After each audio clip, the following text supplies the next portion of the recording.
Gonna run them lights up.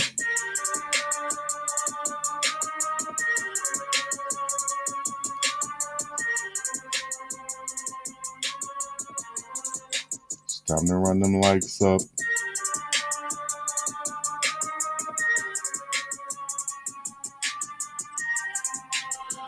All right. Let's get it. It's Dog and Dave. It's Dog and Dave. Who? Dog and Dave. All right. Yes, sir. We are now tuned in. Although I have the wrong background up there, but we are tuned in to the one and only Dog. There we go. Dave. Big Dog Chico and David Talks Buffs. We're now going to be talking some Buffs news and everything right now on the news show, man. Once again, this is Dog and Dave tuned in on David's channel and on my channel right now. You can join and become a subscriber and a member. Right now, of course, we have Stanford Cardinals coming into town this Friday for this late night kickoff game under the stars, under the light, should I say. I guess we should have looked up the forecast. Looked like it's going to be like 50 something degrees, I heard.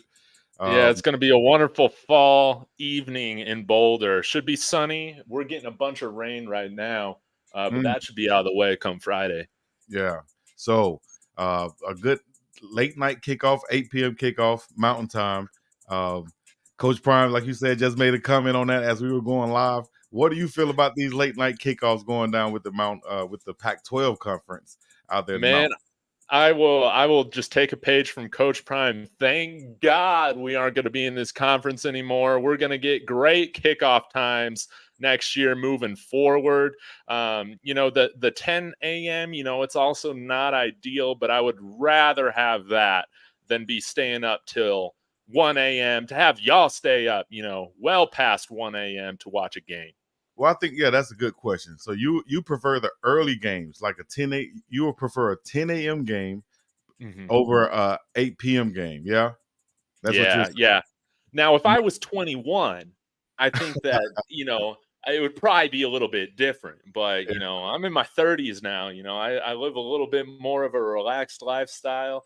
I'm just chilling. I don't stay out too late often anymore. So, yeah, give me that 10 a.m. kickoff. But I know that's like, you're waking up like you're watching F1 or like I'm watching F1, Big Dog, out in Hawaii. That's what, 6 a.m.? Yeah, well, see me, I guess so. It might be dealing with the fact of I'm out here in Hawaii also, but I think so. As a player, I preferred a later game, actually. Yeah, really? I'd rather, because you got to think about it, as a player, they're going to have you cooped up in the hotel room, away from everybody. Basically, you're almost being pampered in the hotel room because they got 3 meals a day or however long you're there. They're going to be feeding you. All you have to do is go through meetings and then go back to your room and literally relax. They tell you to get off your feet. So if the game is not till 8 p.m. kickoff, we're not leaving to go to the stadium until 5:30 or so.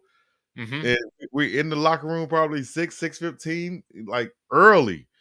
And so I have all day to be in that hotel room, man. I'm chilling. I'm not doing anything. I'm gonna get my body right.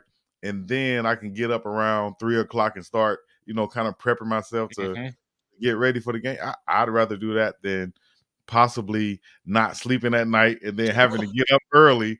You know what I'm saying? That's just me. That's how I think about it. I will want to always have that extra time to prepare. That's what I'm saying. From a player's point of view. That's fair. From watching it at home point of view, though, you say, hey, you'd rather have it earlier, yeah, so you can have the rest of your day to do something else. Yeah. Yeah. So y'all let us know in the chats right now what y'all would prefer, early game as a fan, late game as a fan, or even if you played, what did you prefer? Oh, now that everybody in the chats and the comments going crazy, y'all spamming things right now, make it go up. AIM, Chico and Dave. Coach Hart says Travis Hunter is playing. Exactly. We'll get to that in a little bit. Oh, now Jonas Little's out there in the NO. Alpine Garage Sports once again. Football weather coming to Boulder, where it's colder for sure. Aaron Couch, Mama, I made it. 3 p.m. games are the best. Yeah, I like those 3 p.m.s too because it's right in the Mm-hmm. middle of the day. Yeah. And then also the best time to play, in my opinion, also is like a 4:30 game to where it starts in the daytime. It's not too hot because it's at the, what is that? Mm-hmm. Dawn, Yeah. where sun is going down, and then it goes into the night games. Those are the best. And then you end it early enough in the night to where, as that 21-year-old, you can play the game, go home, get a little rest, get a shower, and then go out to the clubs. Yeah, exactly. Yeah, so a little bit different as an old man now, though. You know what I mean? Let me see. Oh, now once again, the green Creole countdown timer. This Everybody's in here tonight. I love it. Did Steven just call me Saucy Chico? What's good? No, don't put me in the saucy category. All right, Zesty Steven. All right, Don Peasy. I was at the ASU game, wished it was at night. Right. It was 100 degrees, 100 plus degrees out there, and everybody was like, man, this is a good day. This is great weather. I dipped out on them. I was like Walker Flocker Flame. Walker did an interview with Uncle Neely and got up out of that thing. Walker said it's too hot. Maybe that's why everybody had bad attitudes after that win on Saturday, huh? Was it just the heat getting to everybody? Hopefully everybody's, feeling a little bit better this time. Come on now. Right. Said the heat getting everybody. Oh, now my boy, Fly Boy Brad's out there. What's happening with you, my dog? Sade reacts. Sadie reacts. I thought it was I say Sade. Sadie. Yeah, Sadie reacts. Oh, now. And Miss E. Willa, what's happening with you? Lexus Grant. All right. So we're going to talk about some things that Coach Hart talked about real quick. He said, of course, that competition is hit heavy on on the linebacker side of the football, right? At the linebacker position. With you can name all these guys off: Demore Kennedy, Levante Bentley, Marvin Ham, Jeremiah Brown, Juwan Mitchell. They're all in that middle in the mix, making things happen and competing for playing time, just like those running backs are. But the linebackers, we've seen a lot more of them getting a chance to play. Coach Hart said Demore Kennedy is finally kind of leading the way. He's starting right now in practice. Okay. So what do you feel? Also, B. Grant did a good job last game with his ability to get sideline to sideline and cover, being a former safety at Florida State also. What do you feel about these linebackers? Who are you looking forward to coming to the Stanford game? Well, man, going into Stanford, man, because I feel like they're going to play some big packages, man. With multiple tight ends. We might see a fullback. I don't think we've seen a fullback all year yet. So, it's going to be ground and pound. I think coming from Stanford for parts of these offensive drives. I'd like to see Juju Mitchell back there, man. I feel like he's been our most solid linebacker. I love the speed that Demoy brings, as well. So that would kind of be my preferred duo. But yeah, I was impressed with how Brandon Gant played this past week, and we had a good week against the run. Against Arizona State. There are other things we got to work on, but this was really probably the most stout performance our defense has had against the run this year. So Brandon Gant's in there. It's probably not a coincidence, that we did so well against the run with him in there. What are your thoughts? Well, holding Arizona State to less than 100 yards. I don't have the exact number. I think it was less than 70, actually. Holding them to less than that on the ground, with them coming into the game, knowing that they wanted to run the ball to establish that and try to control the clock. And for us to put up that fight and to have that attitude of we're not going to let it happen, and then stopping it, and putting them in a situation where now they had to pass the ball. Now that's favoring us. I think that was a great job by our defense, something to build off of going into this next game versus Stanford, who, like you said, we should be seeing some bigger sets, some double tight ends, maybe even a fullback. The quarterback can run the ball, maybe some options, different pitches, misdirections, and a whole bunch of things we're going to have to worry about in this run game. It's kind of remind me of back in high school playing those teams that run like the wing T offense or Wishbone. wishbone, and you're like, damn, we know they're going to run it. We just got to stop it.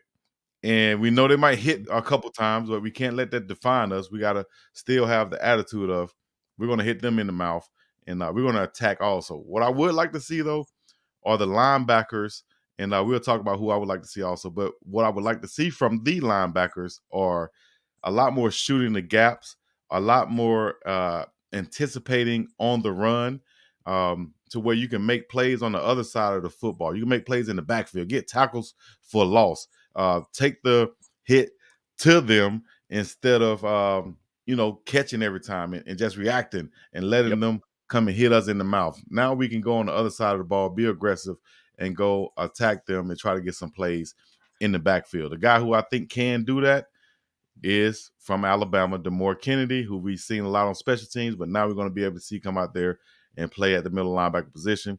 Levante Bentley has been improving each game. I think he's been playing, getting a lot more comfortable, but I would like to see him shoot the gaps more and just be a lot more instinctive in the run, because you're going to need that this week coming up. Yeah. Let's have some Jadeveon Clowney plays, man, where we're blowing some runs up in the backfield. You know, that's something that we haven't seen very often so far this year. We know Stanford's going to run the ball, like you said.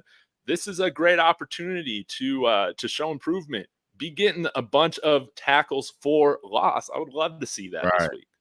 Exactly. Now, when I say I wanted to see DeMore Kennedy, nothing against the other linebackers, because I love what Juwan Mitchell has brought. I loved him from the get-go when he came in, just the attitude he came with. Bentley from the 205 Birmingham, you know what I mean? My stumping grounds as far as college goes. So, I got love for him and Cameron Silman Craig. Bentley's, like I said, improvement in the pass defense, also like Coach Hart said he wanted to see.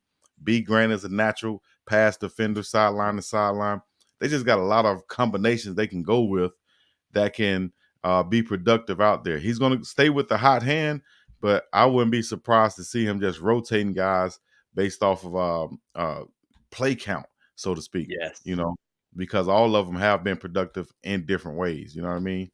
Oh, now everybody out there, run them chats up, run them likes up one time for your mind. We up in this thing, Dog and Dave, once again. We're talking about Colorado football as we normally do, and the linebackers are hidden, and a lot of competition there.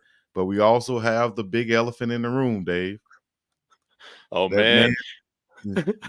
Mama, there goes that man. They're talking about Travis Hunter. Like Coach Prime say, should our quote has a tremendous chance to come back and play this week. Does he make the difference versus Stanford? Is he I know he's a difference maker, but does he show it in this game, or is he kind of just easing his way back into it right now coming off the injury? Well, man, I hope that we just see him out there, that he's been cleared without the, he doesn't have a no contact jersey on anything like that. So I would love to see him play a handful of snaps on both offense and defense. I'm done predicting that this team's going to blow teams out right now, but I would love for it to get to the place to where we can kind of get some guys on the field in the second half for the first time. Since Nebraska, that would be great. But man, I'm thrilled to have Travis Hunter back. I think he makes both the offense and defense better, and maybe might have to figure out if he can kick touchbacks too. I mean, what can't this man do? But I think everybody's going to come in here hyped, and when you got a guy coming in there like Travis Hunter, that's that is that guy, that is that dog. I think everybody's going to be. I mean, it's going to help everybody be more locked in, focused, and intense. Like I think the best games that we've played so far have been our first 2 weeks. Against TCU and against Nebraska. Travis Hunter played in those games. I don't think that's a coincidence. Right. They said he had 2 picks and a touchdown reception at practice already. We saw one going against Amarion Miller. Of course, we saw him give up one against Amarion Miller also, but he came right back and got a pick on it. The guy's just unbelievable as far as ball skills when the ball is in the air and being able to get those turnovers, creating the turnovers. I don't see Stanford testing him a lot, throwing it up there. But if we can get up and by multiple scores, then they will be forced to pass the ball. Mm-hmm. That's when I see those mistakes happening, and Travis making them pay for those mistakes on the defensive side of the football. And even him being back there as a safety valve to, like we saw in the first couple games, him stopping those long runs that could have been touchdowns. He was Yep. the last guy back there to make the stop. So him being there, just the angles that he take, the safety valve, and taking off that side of the field as far as passing the ball, I think is just what is needed for Colorado, especially with the intangibles as far as bringing that attitude. Oh, yeah, no doubt. And, too, with defense, on the flip side, with the offense, um, I don't know what our numbers have been, but I assume that our third down numbers were better in those games that Travis was playing in as well, because we've had a handful of drives, stall out on that first third down we face on a drive or whatever. But Travis's chemistry he has with Shador is just on a level that nobody else has, and he's truly Shador's security blanket on the on third downs. A lot of these third and longs, he's been able to throw those balls up to Travis, and he keeps these drives going. So you're going to see our defense be able to load up the box because we can leave their one of their wide receivers or their only wide receiver, depending on the set, out on an island against Travis. He can take care of that. And, also on offense, I mean, they're going to have a hard time covering everybody when you got a guy like that can bring pretty much any 50-50 ball down. Exactly, man, because he's out there. He's the difference maker on both sides of the ball. He's the difference maker. And then on the offensive side of the ball, when he's out there, like you said, great point. He's that security blanket for Shador Sanders. Shador knows what they expect from Travis, and when the ball usually hits Travis' hands, he comes down with it some type of way. Yeah. He makes that catch. So Big Mike says Travis is going to draw the double. He opens the field for the other receivers. Exactly. What we're going to do is we're going to take some questions also. We're going to get in the chat, take some questions on the second half of the show, which we're coming up on right now. We're already at 17 minutes, 22 after the hour, basically, and we're going to go in about 8 minutes, halftime, to take some questions. So y'all go ahead and get them in. If you want to call in, should I put the call-in link out there for them, or should I just... Maybe y'all do the chats for now. If y'all want to call in, y'all let me know. I'll put a link. Let's see if people are interested.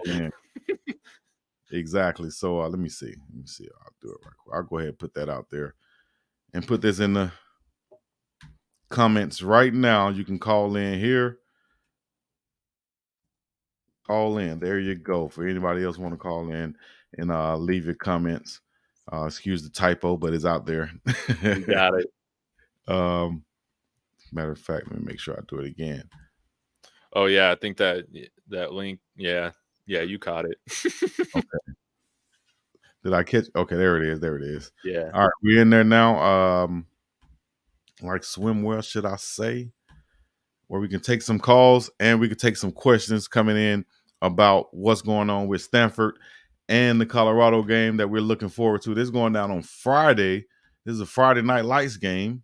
Literally under the lights. Is Friday night football big, high school football big in Colorado, to where this might interrupt some stuff? Nah.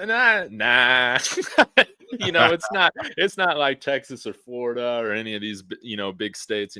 We got a population significantly less than the size of the Dallas-Fort Worth area for our entire state, but we do have some good high school football here. We do have a handful of programs worth watching.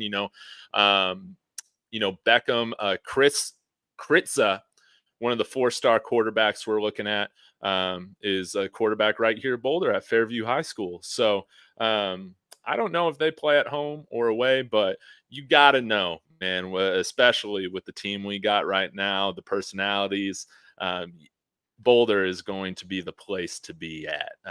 No high school is getting in the way of that. That's for sure. Right. Now you said something about Dallas, Texas, and then we got a Dallas, Texas native right here. E.J. Smith, the son of Emmitt Smith, another former yes. Coach Prime teammate, will be playing. We saw Jerry Rice last week with his son Brendan Rice at USC, or a week before, and now we're seeing another Dallas Cowboy teammate, E.J. Smith, the son of Emmitt Smith. That means that the son of Emmitt Smith is now going to be playing with Stanford. Are we gonna be seeing this every other week? Coach Prime playing against one of his former teammates' sons or something, man. I how is love that? it. Just that I'm trying to look up his stats right now to see how big or see how much of an impact he's been having. But just to have that situation going on, we probably see Emmitt Smith in the house this Friday. How big is that? How much of a story is that? Also, once again. I think it's exciting. I hope that he doesn't put up any headline type numbers against us, because this is going to be a great test, to see if we're building that consistency in the run game. I feel like we've done better at defending, the read options and different things like that. You alluded to it earlier today. We might see Stanford run some more of that. So, man, I love that. I hope that we can contain him. I know that they have a pretty heavy running back rotation. So, yeah, it's going to be somewhere I think it's cool, but it can't have it be too cool against us. All right.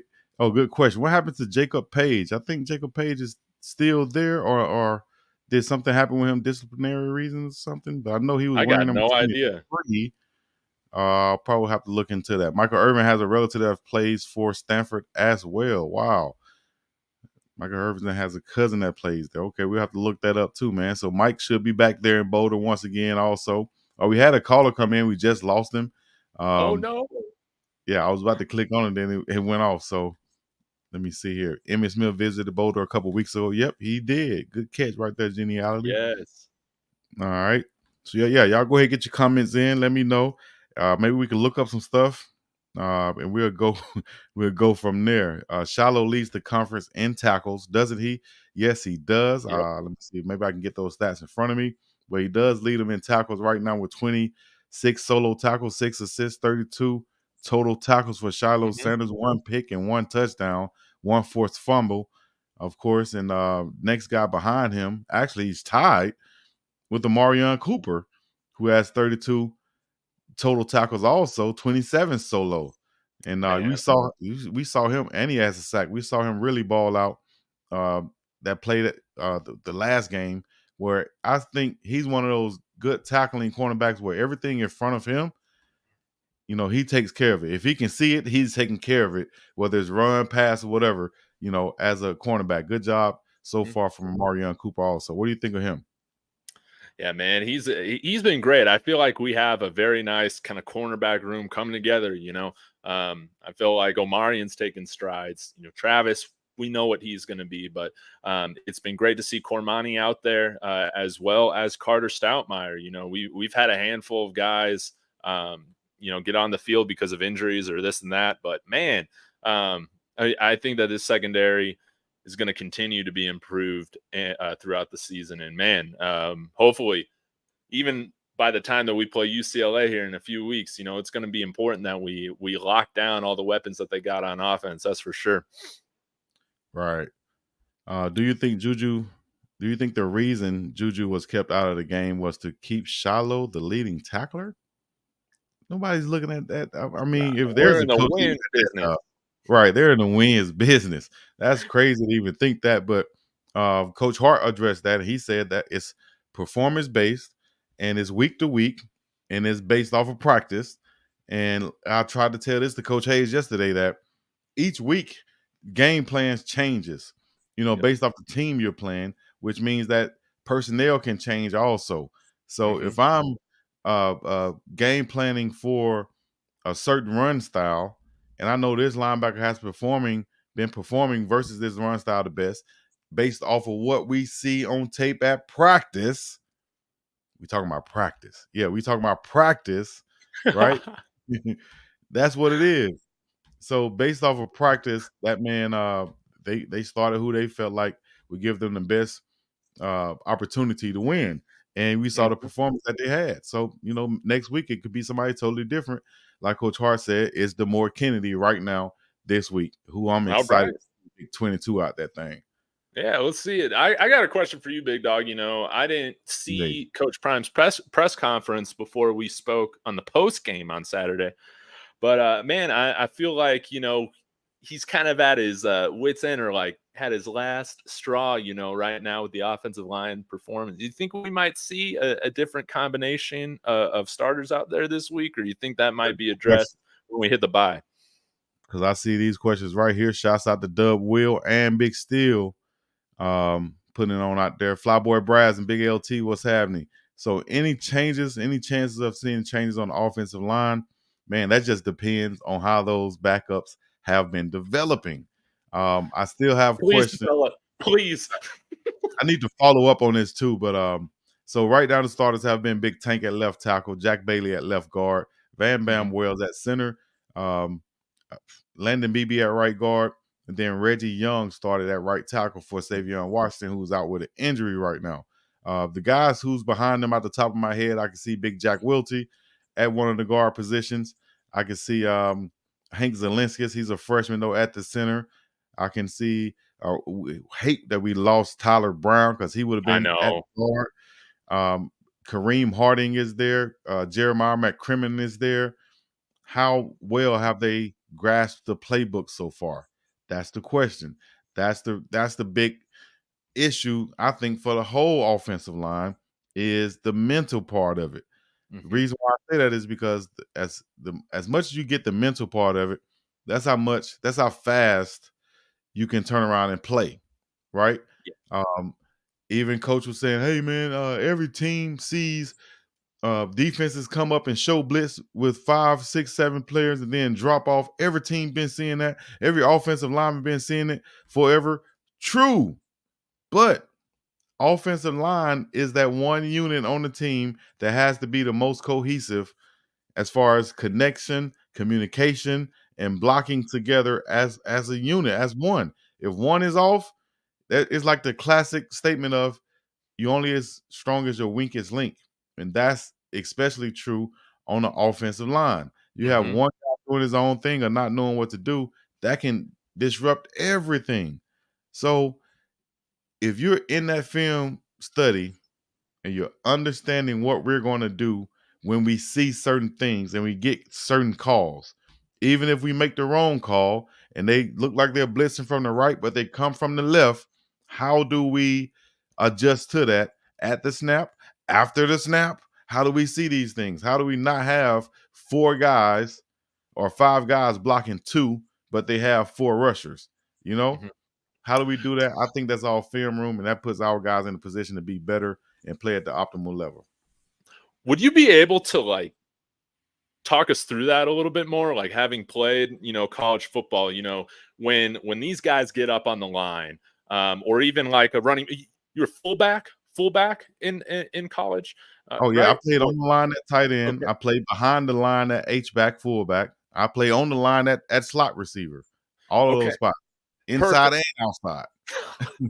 So when you're at the line and you got 15, 20 seconds or whatever before the play clock's out, what exactly is happening? How do you communicate? Like, what is going through your mind in terms of identifying like who you're assigned to protect, and if that shifts, how is that all communicated at the line? Great question, and I'll do my best to articulate it. If we're at the line of scrimmage, right, you're going to come out with the call. So in the huddle, or for Colorado's case, a lot of times they're at the line, they're getting the calls at the line. So they're looking to the sideline. When you see them look to the sideline, they're finding Coach Sean Lewis and his assistants, and they're getting the calls, whatever it is. The wide receivers might just be looking at Coach Shad, who's giving, or Brett Bartolone, who's giving wide receivers calls.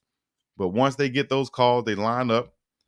And from there, you're going to assess what the defense is going to show you, especially the front 5 right there on the offensive line, right? So from the center to the tackle position, there's a communication going on from the center and the quarterback telling them what the protection is. It could be a Roger call, which means we're going to slide. Everybody's going to slide one step to the right side, or you're going to block the guy one step in to your right side, basically. You know what I mean? Because it's a Roger call, so you're sliding right and you're blocking there. If it's a lead call, you're going to do the opposite on the other side. You're going to slide left because it looked like the blitz is coming from that side, right? So you want the protection to slide there. Sometimes the back in the backfield will go to the opposite side of the protection. So if it's a lead call, the back would know to go to the right to fill in because the line is sliding this way. The back will fill in there, working his way from inside out. So he's going to look for the most dangerous rusher. He has two guys coming at him. He'll pick up the one inside first and leave the one on the outside for the quarterback, right? So at the line of scrimmage is what the question is.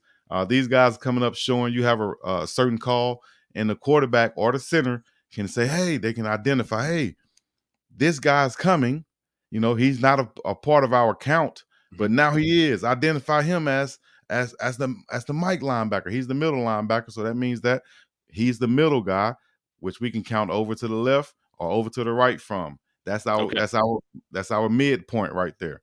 A lot of communication is going on at this line of scrimmage at this point, and that's what I'm saying.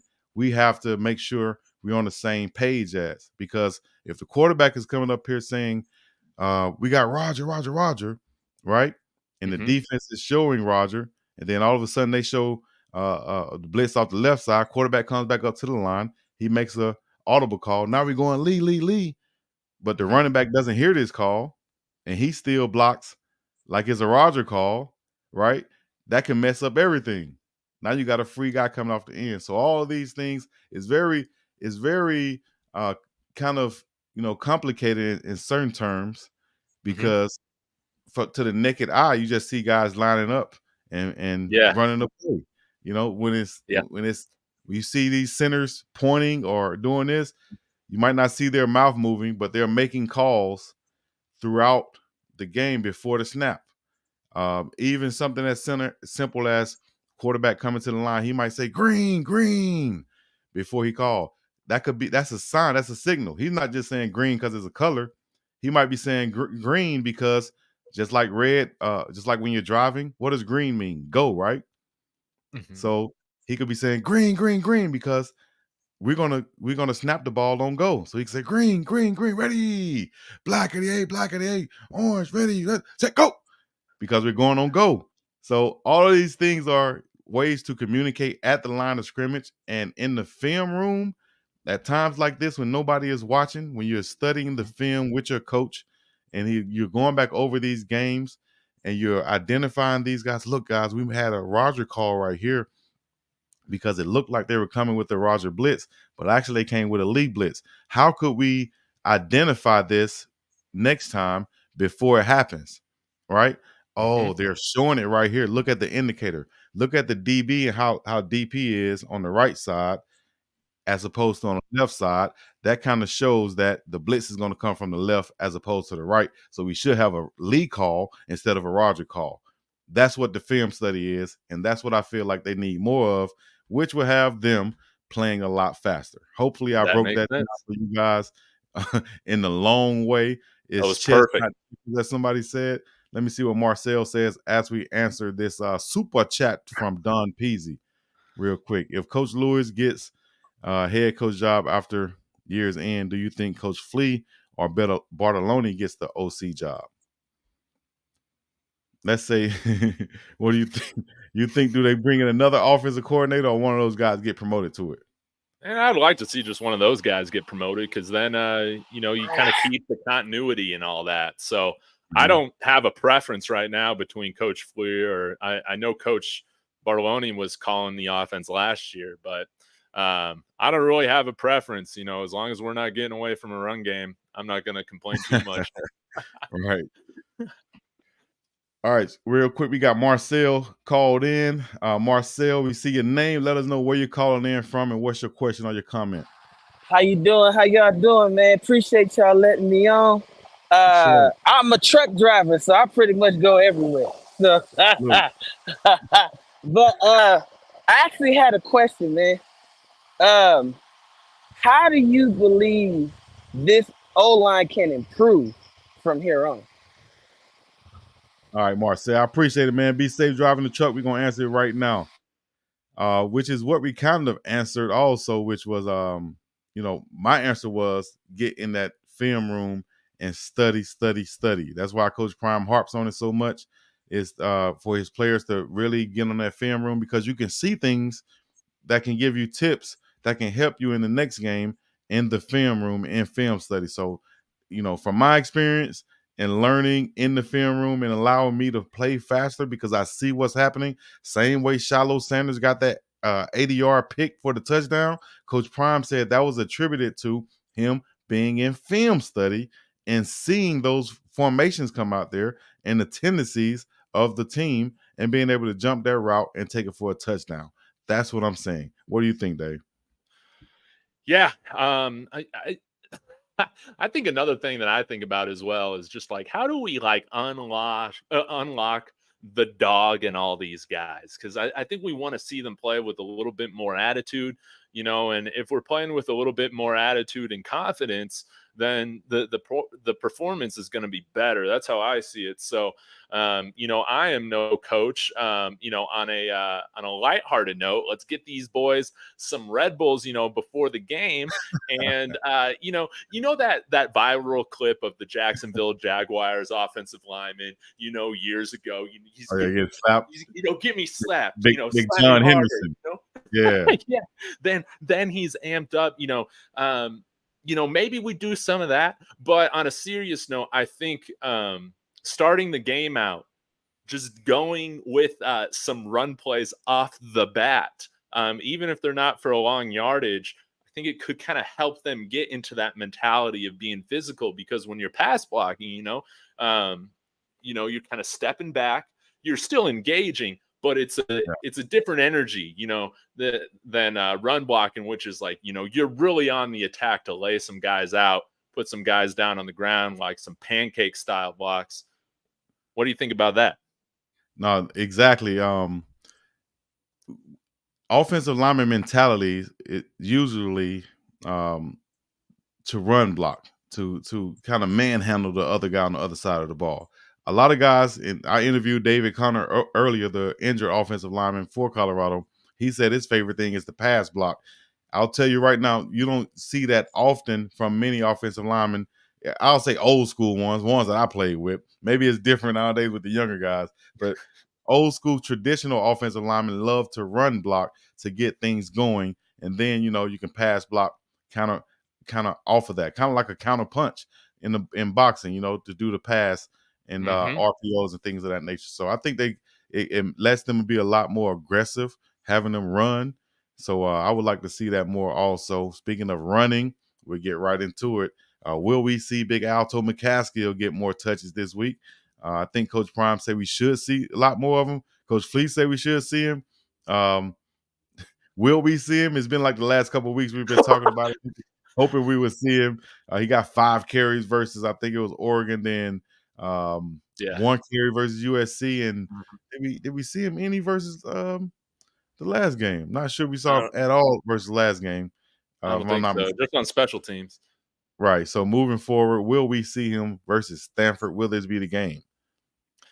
Man, I sure hope so. Again, outside of Travis and Shador, he was one of those guys next in line that I was super excited about. I didn't think that his knee was going to be, much of an issue coming into the season, just because, again, it's been, a year and a half now at this point. But, with these ACL injuries, they can be tricky, and there's a wide range of how long it takes people to come back and be ready to roll. There's a lot of variance when it comes to recovery. So yeah, hopefully we see him kind of take those strides and get a few series, to really go out there and prove it, because Hank's been doing a wonderful job. And Hank.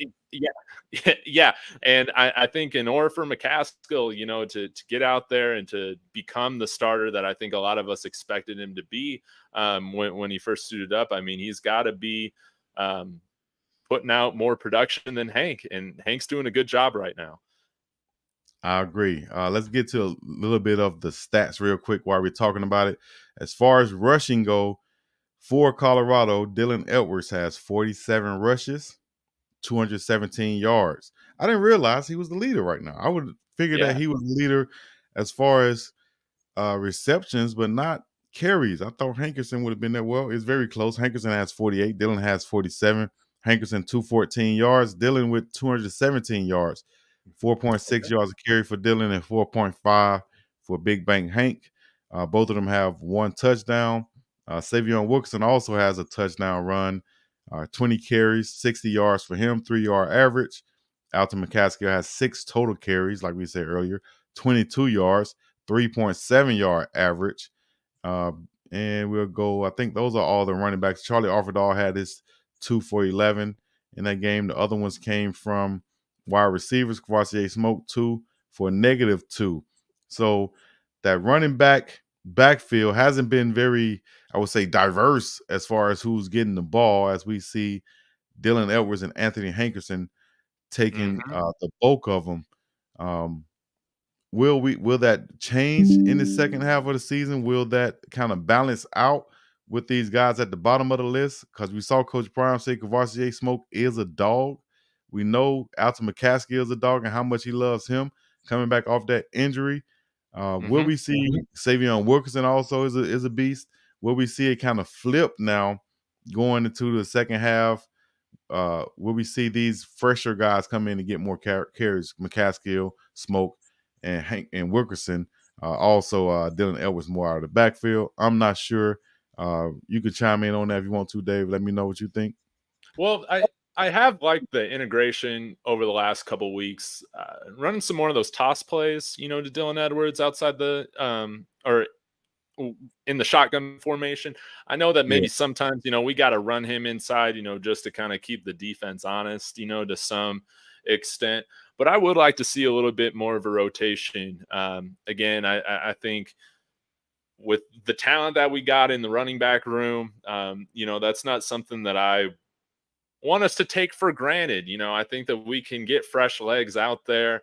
I would like to honestly see us,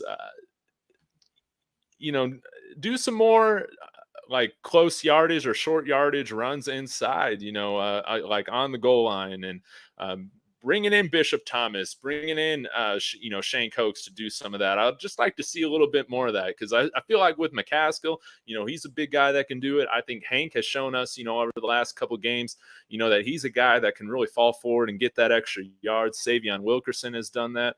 And I would like to see us to continue to just establish that habit of like getting that short yard, getting that extra yard, understanding what it takes, because man, it's going to be important to have that belief and have that history and pattern of success over the course of a handful of games before we're going against, some of these defenses like Oregon State and Utah, where it's really going to require us to be at our best. Exactly. I agree with that. Everything you said. Shout out to Coach G. I appreciate that. April Dawn, you too. Honestly, what are they doing? I guess, she's talking about McCaskill. What are they doing? I think they're just being cautious because he has 3 years left. And they know the type of talent he is and the production we're getting from the running backs now. Everybody, we just kind of excited because we know what he looks like and what we think we could have in him, and with the perceived lack of production from the run game, everybody just ready to see McCaskill out there. We all excited, but it'll happen when it happens, and we'll be ready for it when that thing get to jumping about the package like Christmas morning. Like, we super excited to see him. You know what I mean? Yeah. So H has got a point here. Man, we don't want to throw him out with this offensive line before he's ready. You know what I'm saying? So that could be a good point too. Coach Prime might think, or I'm not going to say Coach Prime either, because at the end of the day, just like Coach Hart said today, Coach Prime is not a micromanager. He trusts, if there's anybody he trusts on this staff, it's going to be these three: Coach Hart, Coach Flea, and Coach Mathis, right? That's cornerbacks, linebackers, and running backs. So he's going to let them make their call on as far as who he thinks, who they think is going to be best and most productive for this game. They're going to call it, and they're going to see. Coach Prime is going to let it roll like that, I think. Based off of what he's been saying. Where's the link to join? Robbie Blue said. I'll put it in there one more time if you guys want to join in. Marcel, I appreciate you. You might have to leave the studio. I don't want to kick you out because I don't know if that's gonna, hurt you from joining next time. But you might have to leave the studio to exit yourself out to get out of there. So I'll do this. Call in, and it should be in the chat right now. Not right now, but right now. I can get y'all chat. Yeah, let's go. Do Let me it. see. Big dog. Oh, go ahead. Oh, I could Reginald Glover. If this is my boy Reggie. Big dog, did you see that 300-pounder Big Bishop Thomas run down on kickoff return and smash that returner? I did. David saw it too. He was excited.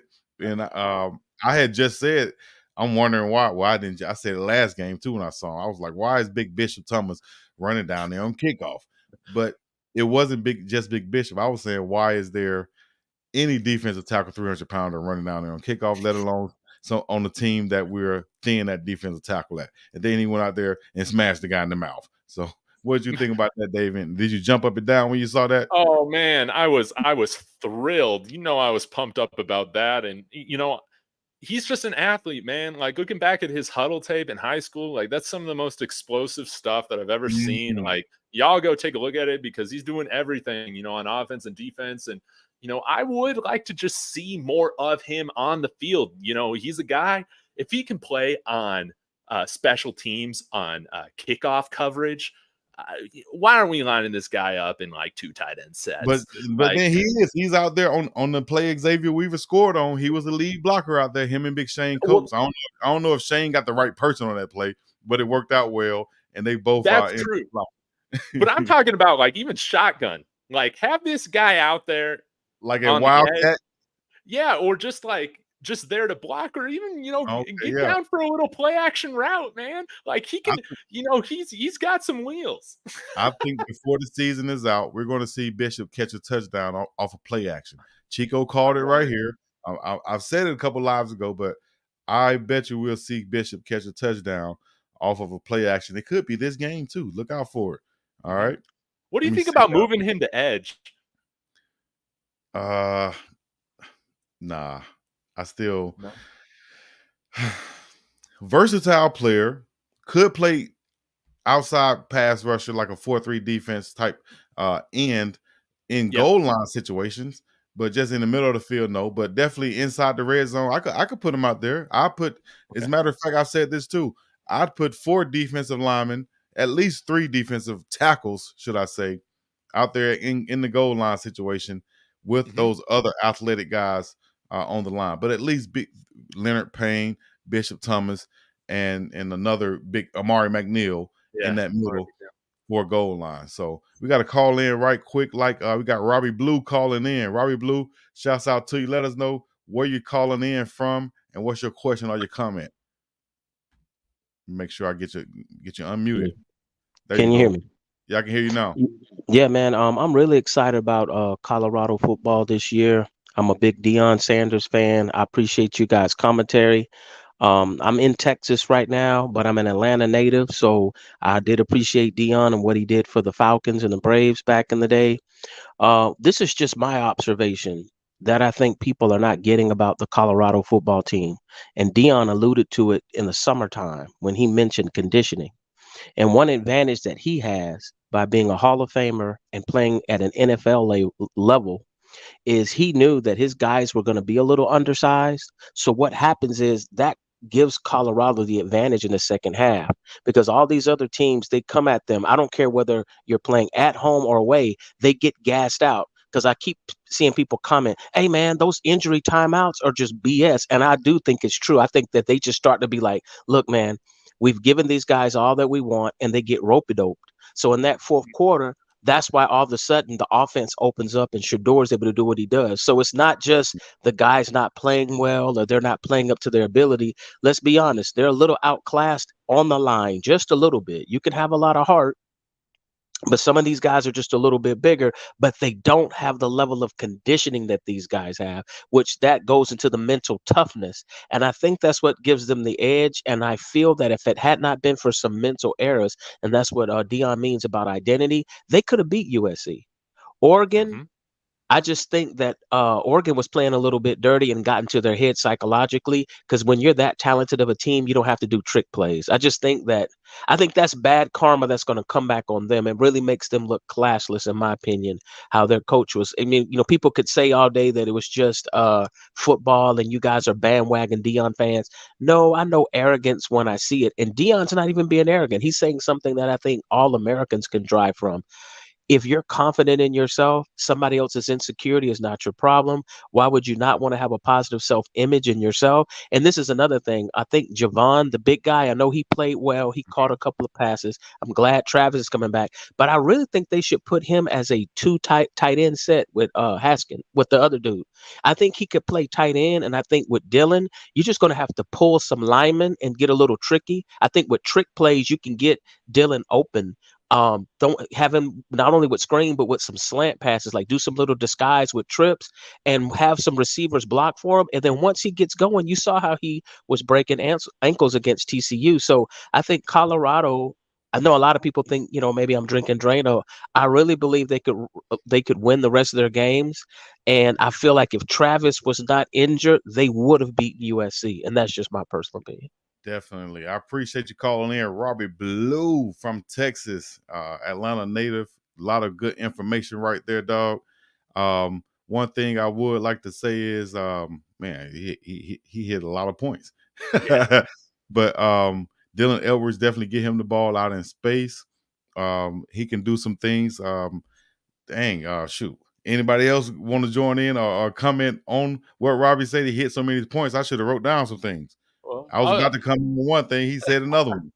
Maybe I can remind you a little bit, Big Dog. I can step up here, but Robbie's so right about the conditioning. We saw just Arizona State just fade, especially in that fourth quarter, when it came to just the line play. Like our defensive line was like getting pressure with like 3 and 4 man rushes, which we hadn't been, in the first half. We just started to dominate again. I think 5 sacks in the second half, and man, yeah, you saw it with USC.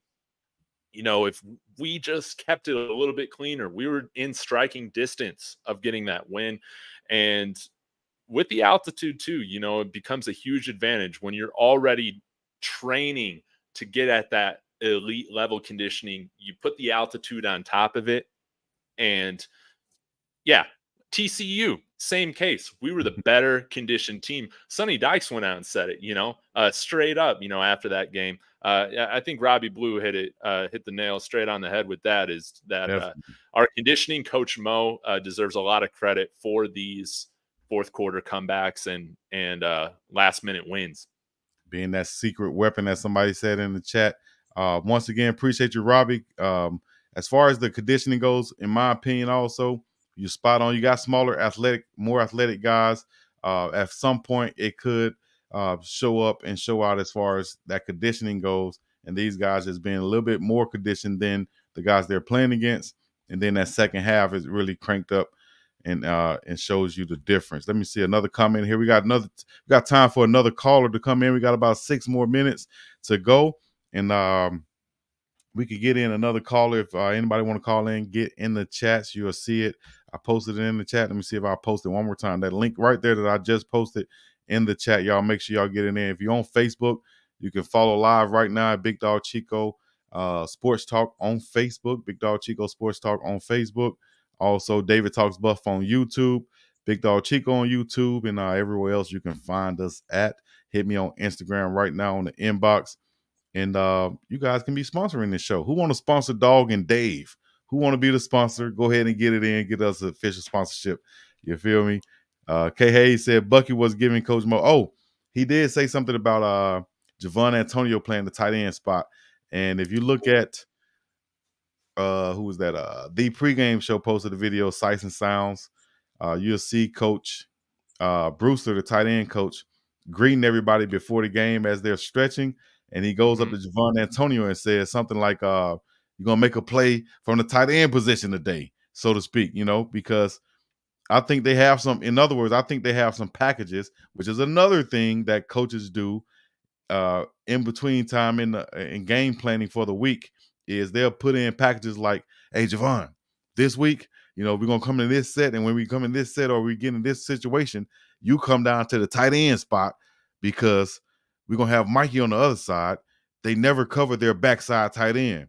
That's the type of game planning that goes in from watching film, from seeing that, hey, if we put Javon at tight end right here, let him run a crossing route, ain't no way they can keep up with him. So that's the type of stuff that they'll do. I'm sure if they put it in last week, there's still type ways that they can use it for the next week, although it was tailor-made for the previous game. And man, I love that. I got a question for you, Big Dog. This got me thinking. I had a commenter one time, like recently comment about how they think a pistol offense or pistol formation might serve Shedeur and the offense a little bit better. That's a little bit beyond my expertise right now.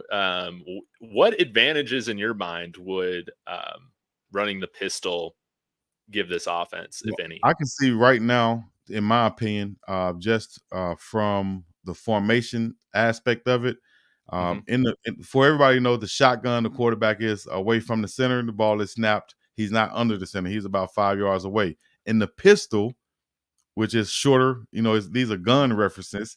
I hate to say that on here. Hopefully everything's all right.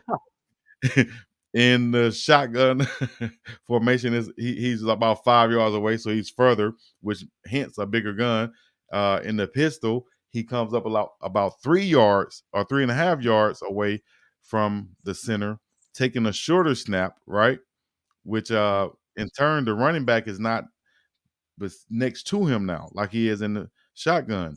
Running back now can be directly behind him, which means that now the running back can go either way. Is not so predictable as if you were in the shotgun formation and he's to the left side of you. Usually, and this is what I try to expect from the linebackers on like third and short. If you see the running back line up to the left side of or on any side of the quarterback, right, from the shotgun position, and you're playing the run as a running back, you got to know that the only way he can get this handoff is if the quarterback put it out in front and he comes across his face. Unless it's a counter, he hands it and then he comes back. But usually he's going to take that ball right across his face and go up in the gap right behind two hole or the 4 hole right behind the guard in between the tackle. All right. So the linebacker can be blitzing that and hitting that in the mouth before the guy even gets going. From the pistol formation, now the quarterback takes a snap. He's going to turn around to either side as if he was under the center and taking a snap, because now the running back is directly behind him. A little bit more of a two-way go for the running back, not so predictable. I think it could help this offense. Also, if we see that pistol formation, you could do a lot more reverses now with the pistol formation. Even you still do the same plays, it's just a different look from the pistol rather than the shotgun formation. So good question and good point right there. I got another follow-up to that, Big Dog. So from the running back's perspective, does it provide any advantages when you kind of have that running head start to grab the ball and to hit the hole, as opposed to like waiting for the ball to be put kind of in the bread basket right next to you? From my opinion, and I first got wind of this offense, of course, when I went to college, and my offensive coordinator, my head coach, who was the offensive coordinator, he loved to run this same type of offense, spread offense, 4 wide receivers, running back next to the quarterback, maybe 1 tight end, and that's what kind of got me in the tweener position, should I say, because I come in as a tight end, but in this offense, you want to have a blocking tight end, until he realized that a tight end like Mikey Harrison, which would have been me at the time, is better suited and can get more receptions rather than just having a big blocker right there. But he wanted that extra blocker because he's going to always run to that side with the handoff to that running back from next to the quarterback. Now, me, from a running back perspective, and I did this one time when I played over in Europe, because the coach saw me. I played defensive end. I got a quarterback sack and took the ball all the way back about 80 yards. You guys can watch that on my YouTube page if you go scroll back far enough. But I took it 80 yards, and I even high stepped like Deion, the last 10 yards. But after that, the coach said, "Damn, son, you got some wheels." can we hand you the ball off, right? So I'm like, yeah, for sure. But I'm thinking from the I formation, like Big Jerome Bettis, you know what I'm saying? But no, he wants to have me like I'm a little scat back and have me stand next to the quarterback and take that little read handoff, which was foreign to me, right? And this is how hard it is. The quarterback is having to read at the same time. The running back is having to feel and read at the same time. So no, he's not going full speed. That's why you saw Shador last game kind of get stuck, and he got all the way up to the line of scrimmage before he actually let the ball go because they were still reading, right? Mm-hmm. In my case, I did that, and everybody saw me in the backfield. And this is the attitude that the defense has to have, right? The defense on the other side, and it just so happened that, man, this story is crazy. We played against a team from Vienna, Austria, which is one of the bigger cities there, and their defensive end was Alonzo Barrett, who is a former Colorado Buffalo, which is so crazy. And I saw him at the game, at the Nebraska game. Actually, it's on my video. Don't lie, he was in the front row, and I'm walking, and I hear somebody say Chico, and I say, whoever that is, they know me. And I turn around, and it's Barrett right there. So we had a good conversation. Shout out to my dog. He probably listening in right now. But long story short, what I'm trying to say is, I was in the backfield next to the quarterback, and the defense is saying, they're gonna give it a Chico. They're gonna give it a Chico. Da, da, da. But the point, they shot the gap. And before the quarterback can even take the ball out of my hand, they smashing me in the mouth. Bam! Right?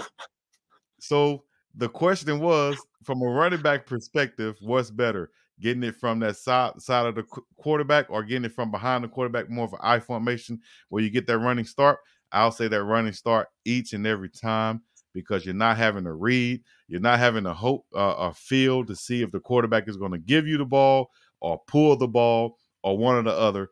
So, yes, the pistol formation from right behind the quarterback to where he gets the running start, the quarterback turns and hands it to him. I think that'll be a better and a different wrinkle for them in the run game. All right. Sorry for the long-windedness. Hope you guys stayed along with that. Spam me in the chats and let me know what y'all think about those stories and the questions answered and asked by Dave right quick there. Man, that was super helpful, Big Dog, because, yeah, I'm going to be a pistol stand now. I'm going to have to go find some college all-22 tape because you don't see that, happen much in the college game. When Manning was in his last couple of years here in Denver, we ran a lot more pistol. Because we were becoming more run heavy, but haven't really seen it much since. But what did you just say? You ran more pistol because you were becoming more run heavy and you wanted to be less predictable because in the league, they can see that. And that's what the RPO came from.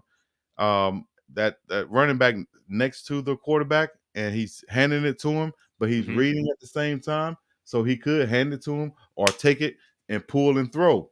So that's why they want to establish the run from that position, because if you can run it from that position, now the defense is going to be coming up to try to stop the run and you could pull it and pass it. So that's the concept.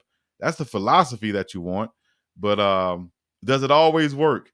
If you have a hungry linebacker who's going to say, you know what, I'm just going to shoot that gap every time they line up like this because my job is to stop the run. And I'm not going to wait on it to come. I'm going to go hit it in the mouth. While he's trying to read it, I'm going to do like they did Chico out in Europe, and I'm going to hit him in the mouth. Because I know they're trying to run it to him, And that's exactly what can happen if you got an aggressive defense. You know what I mean? So that's what I'm thinking. I'm looking for more production out of the run game coming in. We got our pistol stand, our neighborhood pistol resident stand. David Talks Buff in here. Yeah, get ready for some pistol content. All right, man. Any other things you want to discuss right now? I know we're 5 after the hour. We're going to have our advertisers probably mad at us right now, or they could be happy because we're going longer. But let me know any final thoughts, any questions, comments that you want to put in right now. Man, just sending out some good mojo this week against, Stanford. I want to see a good game. I want to see the Buffs get a victory, and good Lord, I want to see us have a clean, productive game on special teams that contributes to a win, baby, because we will need the third phase to go in our favor come this second half of the season after the bye. That is going to be an important phase of the game that we need to win. You said special teams. I don't want to allude to that I'm talking about special teams, but Coach Prime did say something in his press conference today that I would like to address. He said, because they asked him about basically the coaches meeting, he said in the coaches meeting that he had, I'm sorry, it wasn't Coach Hart. It was Coach Prime. Coach Hart. It wasn't Coach Prime. It was Coach Hart who said this. He said some of the coaches should be worried about should they be making the next mortgage payment on their house or should they be looking to sell? Is that not a telling statement? What does that mean to you? What do you think that is? Is he directing that at anybody? Special teams. So it's got to be special teams. Rawhide Media is here in the chat, and he has said he will be a volunteer special teams coordinator if we need one. I've never seen special teams this bad. I would. I don't want to be a negative Nancy, but we got to turn this around, man. We did get a big play from Zay Weaver, and we probably would have scored had we got a couple blocks from the guys trying to usher him into the end zone. They could have just. Well, I think Coach Prime said we only had 10 guys on that return, and I wouldn't counted it. I could not find an 11th guy on that return. That's another thing. Even in the good plays, y'all not even. You only have 11 people on the field, coach. What are y'all doing? Come on, dog. There's no excuse to have this many problems. Oh man, I hate this. Oh my gosh, man. Y'all let me know in the chats what y'all think about this. Goodness gracious. But Coach Hart did put it out there. He said it. You should be wondering whether you're gonna make your mortgage payment on your house or are you gonna sell, dog. I don't think and I don't hope that's gonna cause any division in the coaches' locker room in the coaches meeting or anything like that, but Coach Hart did put it out there. He was pretty blunt about it. And you just called out, you said special teams has been the most problem. We got people talking about offensive line being problems, defense, everything. Defense giving up 34 points per game. But Coach Prime did at least have Coach Kelly back by saying he listened to Coach Kelly's calls and he's calling an excellent ball game. We just got to make the plays. So that's one thing. But man, y'all put it in the chat. Let me know what coach was Coach Hart probably alluding to, and what what offense, defense, or special teams. And we were supposed to be about this thing, but we still up in this thing. We got Loud Pack checking in one time. Real quick, like shout to Coach, shout to K Hayes, God Spirits, that guy Bill, Mene, the man above, and Rawhide Media. Go ahead, Dave.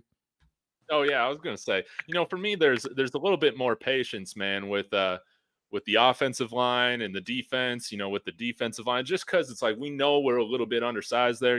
With special teams, we have everything that we need to just be just fine, to make these plays. Right. So I'm gonna be a little bit more critical of that unit right now, and I understand, these lines are a little bit more work in progress long term.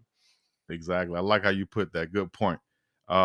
One Loud Pack, what's happening with you? Oh, now where you checking in from and what's your question or your comment? Hey, brother, I'm from Dallas, Texas. I want to first say shout out to Big Dog Chico because I used to watch the Jackson State games, and I remember when Travis did the Alcorn game.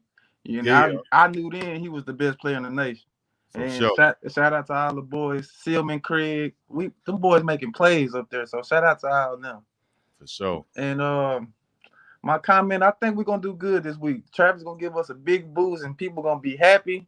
He back, and I think we're gonna do good. I think we're gonna start out a little faster this week. Last week we played bad, but we won. So I think we're gonna play better this week, hopefully.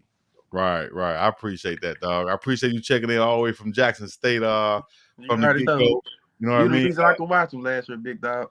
For sure, dog. I appreciate you. For sure. I do think though Travis will be that boost. And that's what I'm looking for this week, man. Shout out to One Loud Pack once again. Long time subscriber and supporter checking in. Dave, go ahead and chime in on that one more time. Well, I just had another thought. Sorry. But I'm just gonna say, if we can't get these kickoffs through the end zone every single time, like Coach Prime is wondering why the heck that's not happening, we need to grab one of our fantastic women's soccer players and just suit her up to kick it out of the end zone every single time. I'm sure we got somebody on campus that can do it. Please, let's just get this done. Out the end zone, dog. Come on, keep it in bounds. I had a question too. As we got days to come checking in right now, I have a question too. Do we ever see Coach Sal on the sideline during the games, or is he in the booth? Because I didn't notice him on the sideline. Have you noticed? No idea. Why isn't Sean Lewis in the booth? Now he on the sideline making the calls. A lot of offensive coordinators are in the booth so they can see everything, right? They can see a lot more. Yeah, sometimes I wonder if he might be better at, on the booth. But I'm just a guy in his bedroom and I'm coaching the whole team. But I'll do it with special teams, not with offense, though. Right. I feel you. But yeah, special teams, though. I think special teams, as far as in the chat go, as far as getting the most votes, look like special teams in the chat it's been the culprit. I think you broke it down very nicely, though. In the best way possible by saying, offensive and defensive line, we know there's still some holes to fill and, things to add there. As far as special teams, you can pick and pull from both sides of the ball to get your best guys out there to do the best job possible. PAT, I still think that the type of technique that they're out there trying to execute is putting these guys in a situation to just get ran over, and damn near putting the kicker in a situation to get the kick block. I just think that is something different that I have really never seen in my playing time, So I don't know where that comes from. Maybe somebody. You got any eligibility left, big dog? Man, I got some coaching eligibility left. I know that much. Holla at your boy. We got days to come calling in. What's happening with you? Where you calling in from? What's your question or your comment? What's up, Big Chico? Hey, man. What's happening? I'm calling in. Man? I'm pretty much calling in. I'm calling in from Chicago. Okay. Chi-Town. Checking can you in. Hear me? Yeah, I can hear you. You going in and out, but go ahead. What's your question?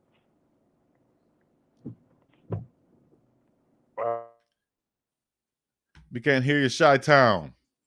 On phone them, I can't hear you. All right, let us know if you can get back on Chi-Town.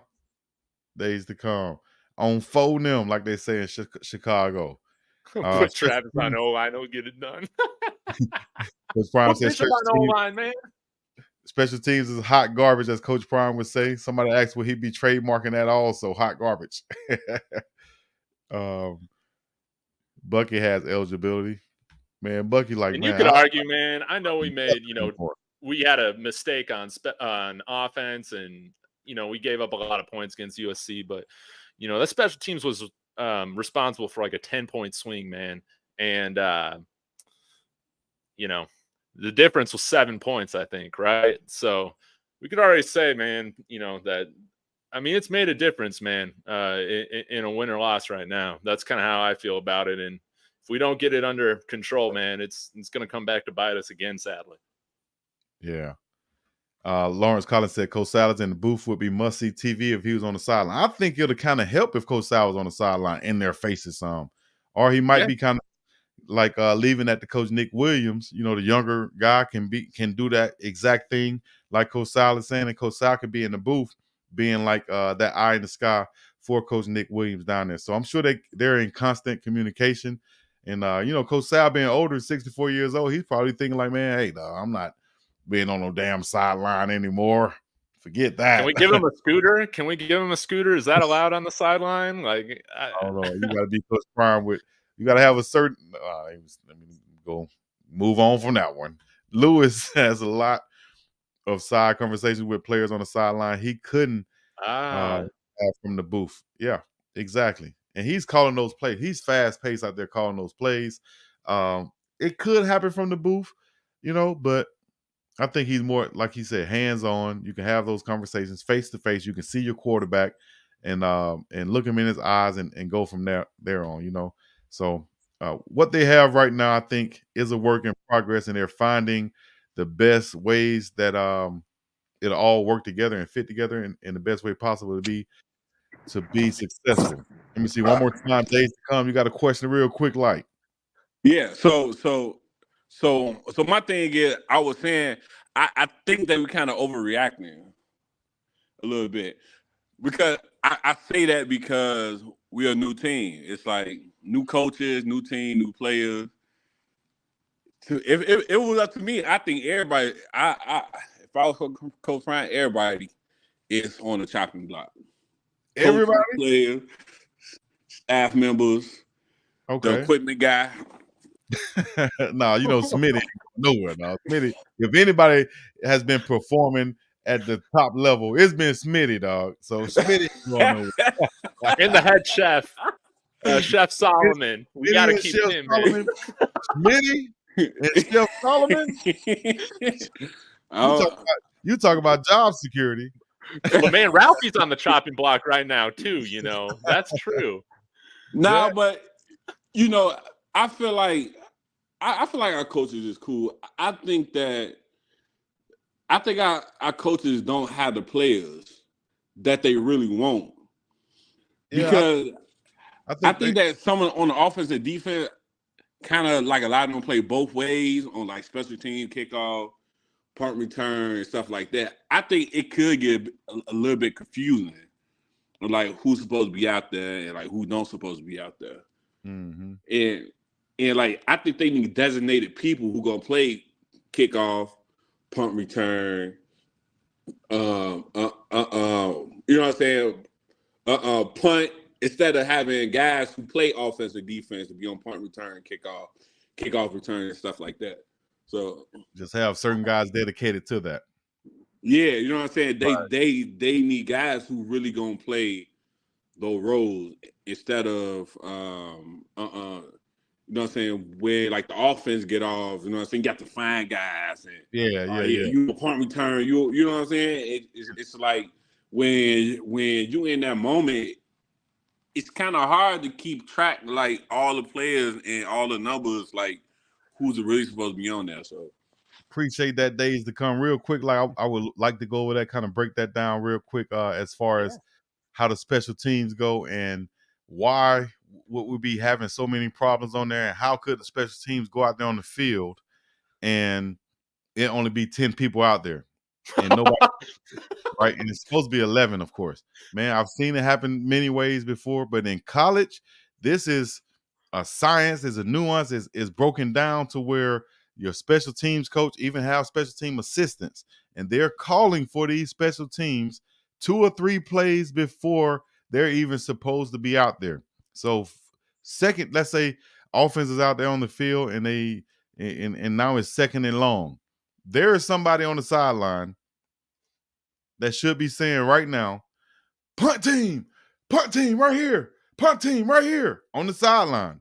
So they got the whole punt team is right there on the sideline, minus maybe one guy who's on the field or whatever. But based off what he just said, everybody need to be already on the sideline, ready to run out as soon as the punt team is called for. Nobody should be looking around. Where's John at?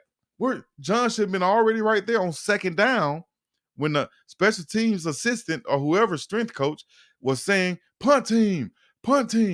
Same thing for punt return. You see your defense playing well out there, it's second and long for their offense. You're already calling for punt return right here on me. Stay with me, punt return, stay with me. It's somebody, that's your whole job, dog. That's your whole job. To when they run out on the field, it's somebody on the sideline like this. 1, 2, 3, 4, 5, 6, 7, 8, 9, 10. Coach, we only got 10. We need one more. That's how it is. So for them to have that many problems and there's not being enough people on punt team or punt return or any special team unit, or somebody running out there late, buckling up their chin strap. You know what I'm saying? None of that stuff should be going on, dog, especially with all the problems that we've had previously. I'm the special teams coordinator. we in the parking lot the day before the game. We haven't walked through after practice. Everybody else gone in to eat their lunch. I've already went over with my special team unit. Hey, dog, y'all eat last because after all the meetings, we're going to meet too. So go ahead, have it in your head. We eat last. We special team unit. We eat last. Period. And that's how I'm doing it. You got to take it serious, dog, because you're not going to be telling me in no press conference that I got to worry about paying my mortgage or whether I'm going to put my house on rent. Hell no.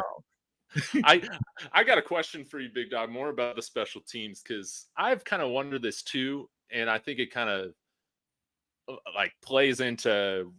I kind of like agree with some of the things Days to Come was saying in terms of like, I think it's better like for our place kicking. You know, if there's just a place kicker that knows every time that he's just going in there to kick those field goals. I understand if it's like Mata from like 50 in, if he's just going to be the guy moving forward.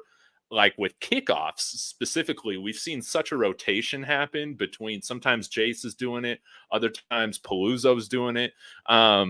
Or like with returning, you know, we've seen Jimmy back there. We've seen Xavier back there. I think we might have seen another guy or two back there. You know, do you think like with some of these other positions, it just helps knowing going in, like, you know, I'm going to be the kickoff guy. I'm going to be the punt return guy. You know, I'm going to be the kickoff return guy. Or does it not really make a difference from a player psychology standpoint? Yeah, but usually all those things are taking place. Like right now, what's today? Wednesday.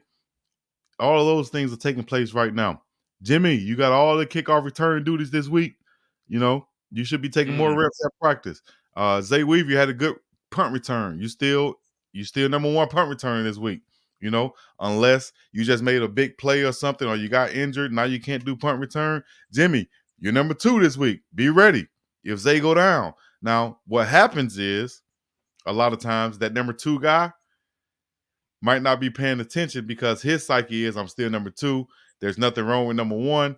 He misses the fact that number 1 is either asking to come out, got hurt, might have said to number 2, hey, get me on this punt return right here. And then number 2 just straight up forgets. Punt comes out and he goes sit on the sideline, got his helmet on. He's still thinking about offense. And the special teams coach, punt return. Where the hell is the punt returner? And like, oh snap, it's me. Damn. And now you come back to the sideline, dog. I told you to go out there. You got me, dog. I forgot, dog. And those things happen. That's what we saw with Kawhi Smoke. I think one of those games we saw on the sideline, Smoke was talking to somebody, and the special team unit had just came off, and Smoke was like, hey, man, I told you to go get me. And so a lot of those things happen on the sideline where players also have the freedom of knowing who your backup is, because you know that all week, and you go tell that backup, hey, dog, go get me on this one. Now, if the backup don't go get you, guess who the coach is going to come stick his foot up? You know, he's going to come and get you. You're the starter. You should have came and asked me, could you come out? But coach, you always told us, no. You know, now you're never right. You're always wrong. You're the messed up now. One more follow-up with the special teams, and then I'll get off my my talking point here. So when Coach Prime was saying, seems like every other team can kick it out the darn end zone, you know, for a touchback, except our team. I have wondered this because, you know, Jace has the leg, but when we opened up against Arizona State, it was like he was kicking it high for like the purpose of a return. And then I'm wondering, is there miscommunication right now between what Coach Prime wants with the special teams versus what they're being told? Because, or, you know, am I just too optimistic, just thinking like Jace has got the leg, he should just be kicking it to the end zone every freaking time. I want to think that he would kick one that short without being told to. Well, that's what it seems like on paper that he has the leg too. It seems like there is some type of miscommunication or disconnect from what Coach Prime wants and what they're out there executing.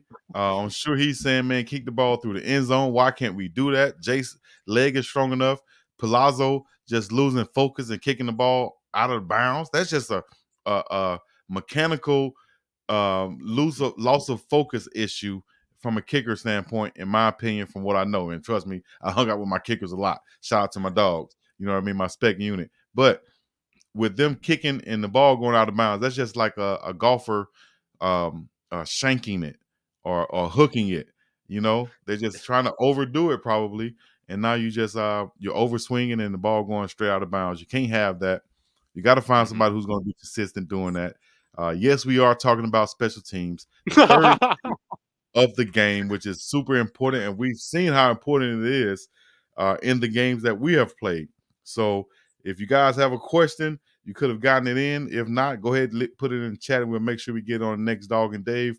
We're 25 minutes after the hour, longer than what we wanted to go. But shouts out to all the questions that came through, and everybody else. We're going to continue to look through them and get back on when we can. Following up after this game, Stanford, Friday Night Lights going down, 8 p.m. kickoff Mountain Time, ESPN, and everybody should be able to watch it. If you can't watch it, we will be live right here calling this game. So come on, join for the live watch party and play-by-play. You feel me? El Cone, what's happening with you? Thomas McCulley, Lawrence Collins, Jamila, Coach G. Shouts out to all the super chats who came through and all the donations, all right? Hit us up anytime, man. Dog and Dave, we up and about this thing. Peace in the Middle East. Yeah, y'all. Dog and Dave.